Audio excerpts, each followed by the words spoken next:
to expect on your first ship assignment. I'm getting excited like it's me doing this all over again, but it does bring back memory of when I first seen the ship and I'm finally there, because let's be real, the process to getting to this point exactly is so long.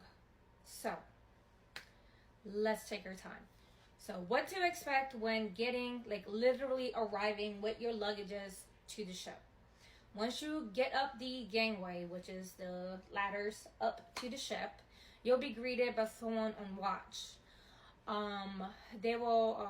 You'll tell them you're new to the ship, and they'll usually call the mate on watch or chief mate, which will greet you. Once the chief mate or the mate on watch will come find you, they will ask you for your name and take you directly to the room that you are assigned to. Once he or she takes you to your room, you now know where you'll be staying. Sometimes they do change, but for the most part, the room they put you in is the room they put you in. Unless they tell you otherwise, hey, in a few days, we're probably going to change you. This is your temporary room.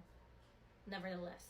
So with that being said, once you're checked in and you're on the ship and you know where your room is, if the purser is still on board, which the purser is like the HR on the ship, if he or she is still on board, I would personally go straight to them and go check in. They'll usually give you a check-in sheet, and they'll ask you to give them all your credentials so they can make copies, scan them, and put them on the file in their office. But after that, that is all you do that day. I would personally take advantage of, if obviously you got to be in port for you to catch the ship, take advantage to go get your toiletries done. Take that day and go get whatever you need, whatever you couldn't take with you traveling. Go get it right there and then, and just have it with you so you'll be good to go. Now, the next following day is your first working day. You are to, and actually when you check in, I'm going to backtrack. When you check in with the purser, try to find someone, even if you don't know anyone on the ship, doesn't matter. Find the first person that was like, hey, I'm a SU, who's my head department? Or hey, I'm a wiper, who's my head department? Or hey, I'm an ordinary seaman, I'm new to the ship, who's my head department? Find out who your head department is, go get with them, and ask them where you're going to meet them the next day and what time. So then you already know what location of the ship you need to be at and what time you need to be there the next following day, because it will be your first working day. So that next day, you're going to be introduced to the crew. You're going to be introduced to your working space, what time, what's the overtime, the breaks, and all that 9 yard.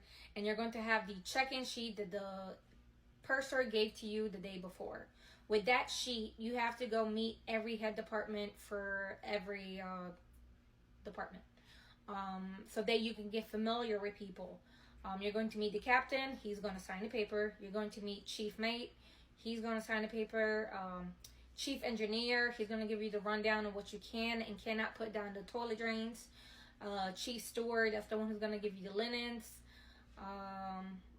Who else? SUPO, which is the supply officer for supply department, and so forth. Once you complete that sheet, you will return it back to the purser, which tell them you got to meet everybody on board.